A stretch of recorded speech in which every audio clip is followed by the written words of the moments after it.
Hey, we're live. I'm Robert Bordelon Pearson, and this is Follow the Leader.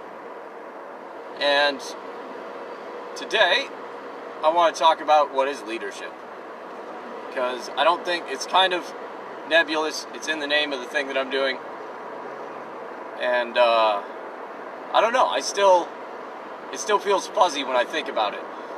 It's one of the words that whenever you try and ask somebody what their definition is, you get this long string of sentences where they go, well, I think it's different for everybody, but for me, I really feel like, and then they give you some kind of like nebulous word that sounds really good, but it doesn't, or definition. It sounds good, but it doesn't give you any way to put legs on it.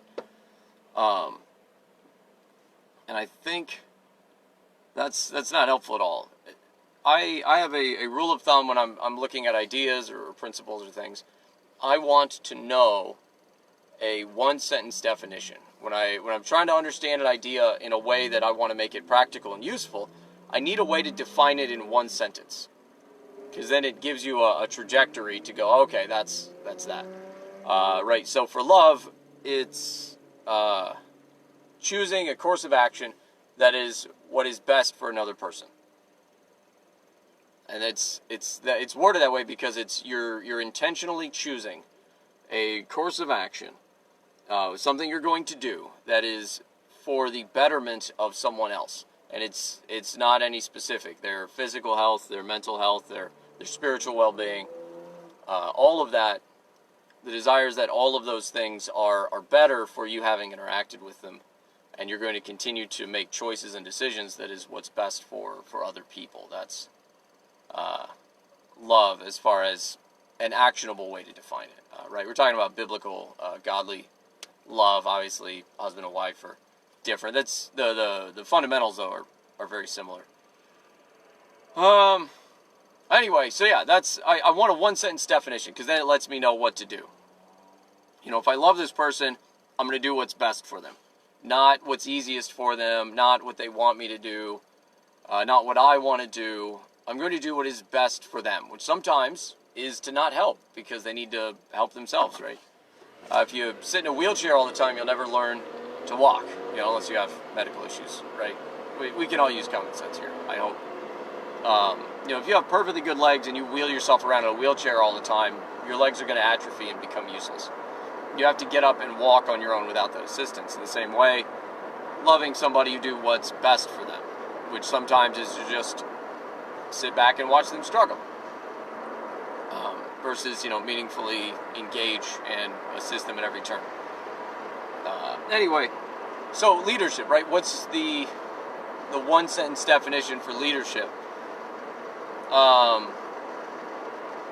And I still don't know. Like, I have what I consider a working definition, which I'm going to hold off on a little bit and use an anecdote, which is completely unlike me. I don't use stories to share and encode information really often. I just like explaining it and we're done.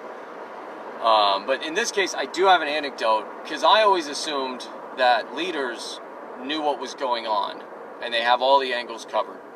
And then I've strived to be that and get really frustrated with myself when I fail and I don't have all the angles covered. There'll be a variable I didn't consider, or the solution that I put together isn't working as well as it could because, of some unknown variable. Even if things don't fail entirely, if there's static at all or any kind of friction because I didn't plan well enough, I get really frustrated.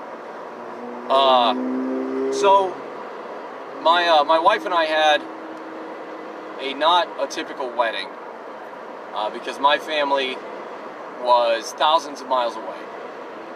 And her family was essentially not involved. I arranged and financed my own wedding out of pocket. And it's not too exciting. It was only $2,500. And but I did it. And there's a moment in that, like the whole time I had no idea what I was doing.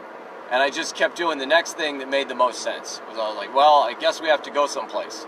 Oh, that park is nice. What do I have to do to do this park?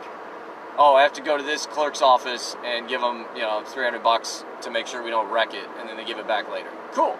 I can do that. And I did that. And so each was the next thing. Oh, well, we need a date for this. So I started looking for a date that worked. And I just kind of decided, I found one that worked for most everybody and just decided unilaterally. I was like, this is the date it's happening. Be there or be square. We sent out invitations to everybody we could think of. And then there was a moment, though, where everybody had flown in. It was the night before the wedding. We're doing the rehearsal dinner, and it was in like a cafeteria area at the Bible college. Yeah, it was really slipshod. It wasn't even like a dinner. It was just the rehearsal real quick, so we knew what was going on in the park the next day. And there's a moment. Everybody's in the same room at the same time, and they're all looking at me like, what do we do next? And I got stuck. And there's one of the Bible college professors, Mr. Williams, God bless him, was standing there. So I've got, the parts of my wife's family that were able to show up. I've got my own dad there looking at me like, what's going on? What's next? And I look at my Mr. Williams, and it's just this helpless look. And I let him know, a little quiet, but it's like, I didn't plan beyond this. This is as far as I was able to go. I got everybody in the same room at the same time in the same state from like all corners of the U.S. I'm out. There's a wedding tomorrow probably, but that's as far as I figured this out. And then he takes a second. I can see the gears turning upstairs, and he turns and just starts telling everybody what to do. And he goes, okay, you stand over here. You stand over here. All right, we'll do like this. Wait, who are you? Who's all the bride's family over here, all the groom's family over here. Okay. Who are you? Who are you? Where do you? Okay. And he just started lining everybody up. And it dawned on me, like this was my wedding. This was my shindig. I was the end of the line for all answers. So he doesn't know the game plan. He just picked up the ball and started moving forward because he had done other weddings before. He'd been at weddings before. And so he knew the wedding routine. But as far as our specific plan, he didn't know. He just was like, okay, this is a rehearsal. All right, I know how rehearsals go. Okay. And just started filling in the dots. But it was still, he didn't have more than, maybe a sentence worth of information more than I did. And it was just this aha moment where I was like, I don't need to have every single answer to lead. I just need to trust that I'm capable of figuring out the answer, or that God will provide one. And just start moving in the direction everybody needs to move in. And solve problems as they come up. It blew my mind because I'd always thought, well, I had to be. You have to be the chess master. What happens if there's a problem? I have to have a solution right now for the problem that might happen. And so you're constantly at this zero-sum game because you can't predict all potential realities. It's impossible. You can predict a lot of them. There are obvious, common, potentials. You wear a seatbelt, right? Because car accidents happen. All right, cool. Wear a seatbelt. One and done, right? You prepare ahead of time for, bad weather or stuff. You go, oh, it's going to rain, or bring an umbrella. Like, there's obvious things, but you can't prepare for every single nuanced variable that would come up and cause a problem, which I had intuitively assumed that you needed to do as a leader. And I realized that, nobody in charge knows what's going on in the way that I would use that phrase, in the way that I thought that phrase to mean.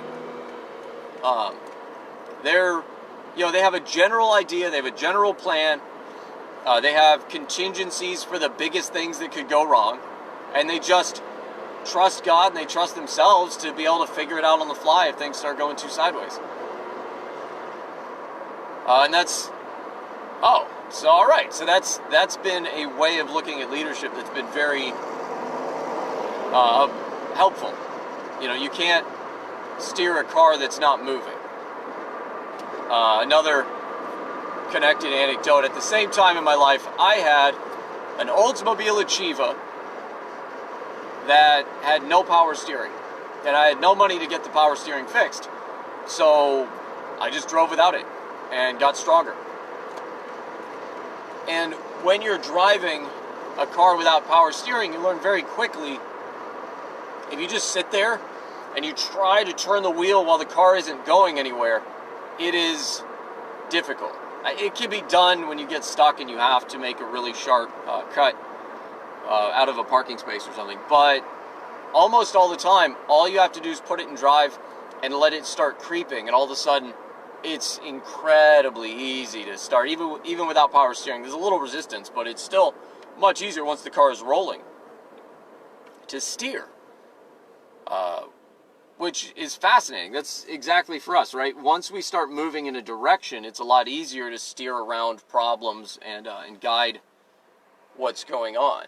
And leadership is that ability to keep the car moving and keep it on the road. As you drive, you don't assume that I have to be ready for every single potentiality. It's like, I know how to swerve around stuff if something big falls in the road, and I know how to stop if something big happens where I can't get around it. Okay.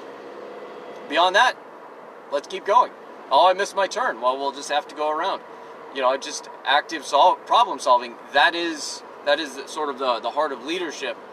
On a structural level, how to lead people is simply keeping a group of people moving in the same direction towards the same goal.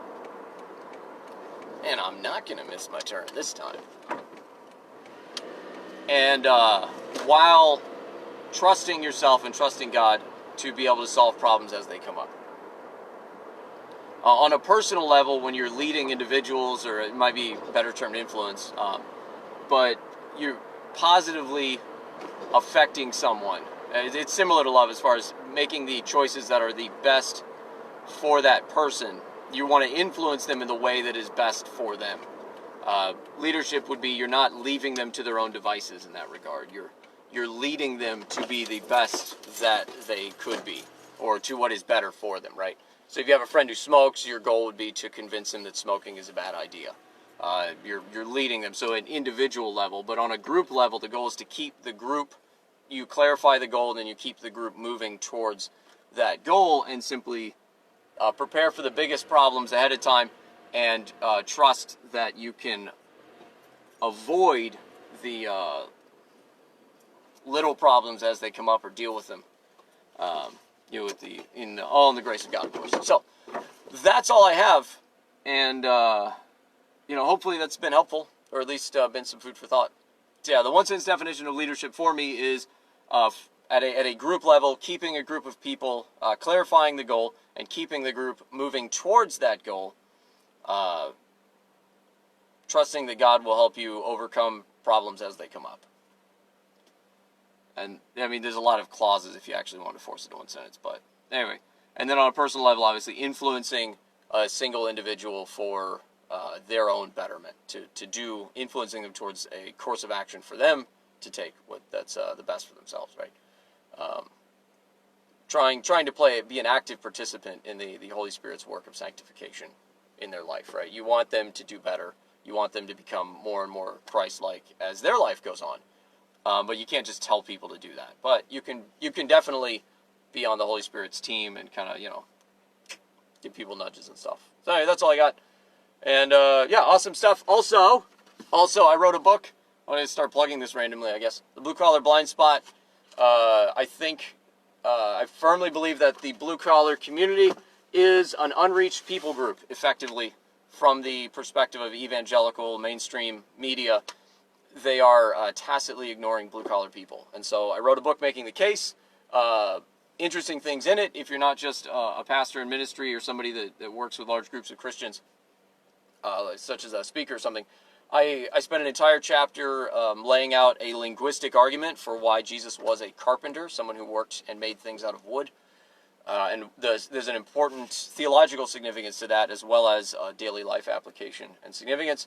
And there's also I lay out a framework for a biblical theology of work, as just kind of a loose way to use the Bible to view your daily work in life as a cooperative, creative effort with God. That you're, as you go through life, you can work with God to create order in the world. So yeah, that's it. It's I think it's awesome, but there we go. That's all I have. You can pick that up at followtheleader.one/book and check it out. And that's all I have. Don't take my word for it. I'll see you next time. Godspeed.